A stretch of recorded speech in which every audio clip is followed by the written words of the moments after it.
Yeah, so I'm Carmen. I'm a year 2 PhD student at the University of Aberdeen, and thank you so much for having me to speak to you today.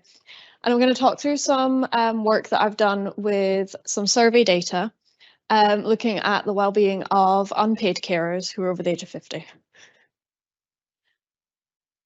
And so the driver for this study came out of chatting to healthcare professionals, particularly working in rural Scotland, who had mentioned that when they know of one older person who has some health difficulties, they'll often know of their spouse, a sibling, a neighbour, who's also an older person who may also have their own health difficulties and maybe in contact with social care as well. And so we know from the Carers UK State of Caring survey that comes out every year that unpaid caring is increasing. And they've also shown that a fifth of unpaid carers are aged 50 to 64, so they're also in that older person's age bracket. And carers over the age of 75 as well have been steadily increasing.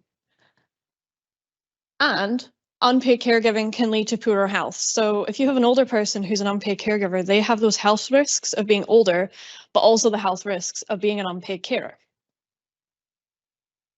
And so my personal research interest is frailty. So when we think of a frail older person, we think of an older person who has the reduced reserve, which is reduced bounce back. So they may have an infection and they can't recover as quickly or as well compared to an older person who may not be frail. And yeah, so physiological insult, infection, falls, but also things like stressful life events. So the death of a loved one can often be quite hard for frail older people to bounce back from. And this is some older people, not all older people. So if we take the general population, we're looking at about 20 to 30% of older people are frail. And in this study, I used a frailty index, and this gave us quite a good overview of the well-being of these older people. Because a frailty index takes into account daily functioning, comorbidities, mobility, and other factors that I'll come on to. And so a frailty index takes the number of reported deficits, divides this by the possible number of deficits to give us a score between 0 and 1. So if we had a list of 40 deficits that we know are associated with frailty, and we use this for a study hypothetically, and we had Mary was our participant, and she reported that she had high blood pressure, angina, diabetes, and depression. We would do the forward divided by 40, and that would give us a score of 0.1 on the frailty scale. So the data set that I used for this was the English longitudinal study of aging. Now, this is a cohort study that follows up the same participants every year, taking some refresher samples around the age of 50. And its aim is to be representative of the older person's population living in England. And specifically, we used the most recent wave at the time of doing the analysis, which was 2019. There will be another wave published now-ish, which gave us a pool of 3,047 participants. And so, like I say, taking all this background information together, the aim for me was to understand the health and well-being of unpaid carers over the age of 50, using this frailty index as our proxy for health and well-being. And so we were able to use a previously published frailty index using the ELSA data, which was quite nice, took away some of the work for me. And this was this frailty index. So you can see that there is a list of, I think it was 56 deficits off the top of my head. And these are all included in the ELSA questionnaire. So the ELSA questionnaire asks questions on finances, work, transport, everything that you can think of that impacts a person's day-to-day life, but also ask questions such as what are your health conditions, and it has a bit of a cognitive module at the end where they ask, do you know the date today? Do you know the day of the week, the day of the month, for example?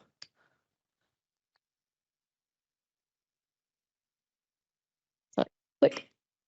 Yeah.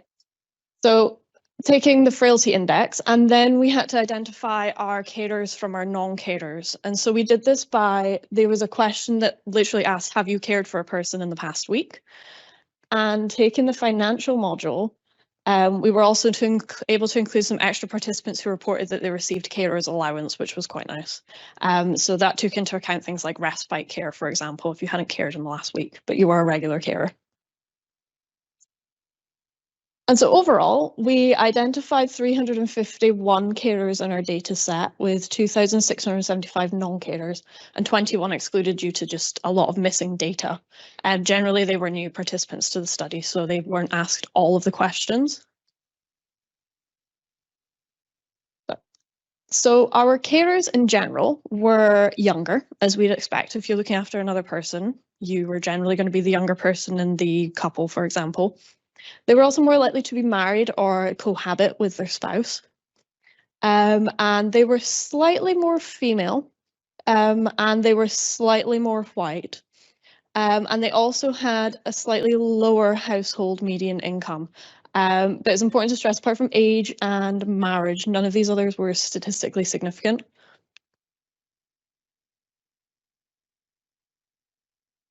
And our frailty index showed that carers were less likely to be frail. Makes sense. If you're able to care for someone else, you should be able to function yourself on a day-to-day basis quite independently. And we found that there were a similar proportion of, yes. So when we then categorise people, taking not just the median score, but taking the categories of fit, mildly frail, moderately frail, severely frail. So these are all recognised scores on that 0 to 1 that are readily used. We can see that almost 70% of our carers were fit.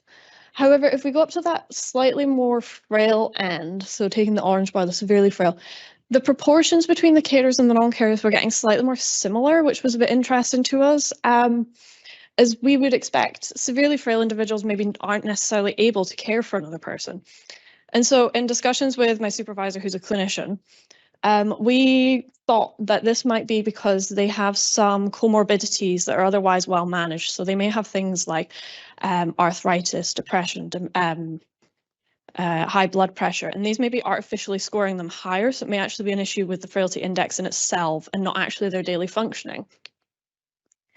And so we returned to this frailty index and we managed to stratify the questions based on the modules used within the frailty index, but also within questions that are asked clinically.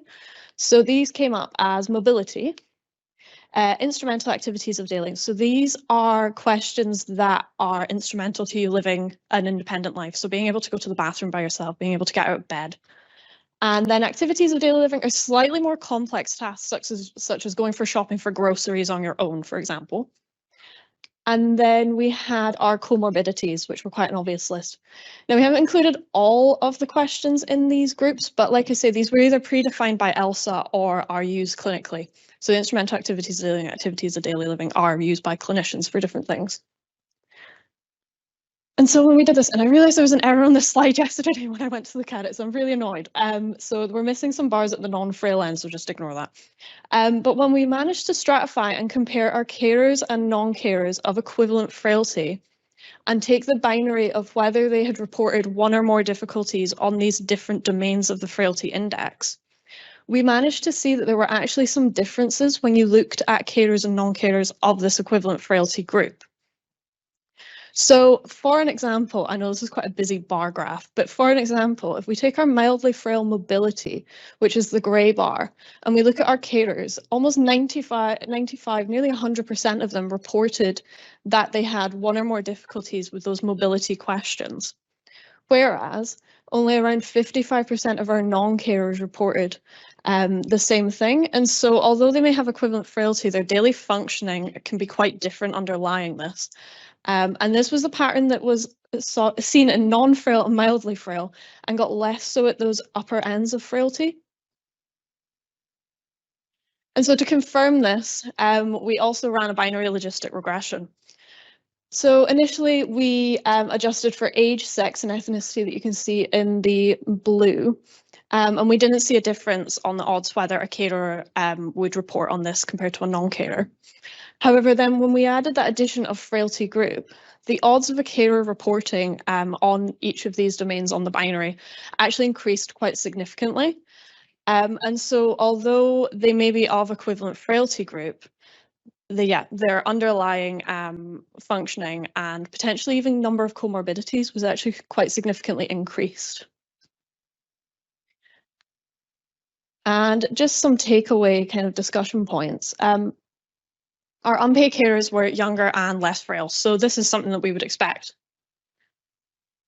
But when we were comparing our carers and non-carers of this equivalent frailty group, we did see some differences.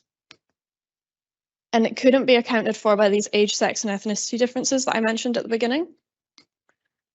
And there was a similar proportion of these severely frail individuals in the carer and non-carer group. And all of this together could be quite important clinically to understand that when you have, I think I put it, sorry. There we go. Yeah, so if a GP, for example, has an older person and they have their spouse, their neighbour, their sibling, it's quite important for them to understand, although that other person that's sitting in the GP room with them isn't the person that's there for the medical issue, they may themselves have underlying issues that aren't always picked up on for multiple reasons. For when you're an unpaid carer, you don't always have the time, you're not always the priority. And so there's an opportunity here for clinicians to be able to take people in as couples and in these carer groups and offer interventions that way. And just to highlight as well that this was using our survey data. So this survey data actually managed to tell us quite a lot, and it's data that's readily available for any academics to use. I've pointed a few students in the direction of it as well, and it's on the UK Data Service, and I was able to actually take quite a lot away from this data set. And it's something that I can then implement using our primary care data, which will be the main focus of my PhD. Thank you.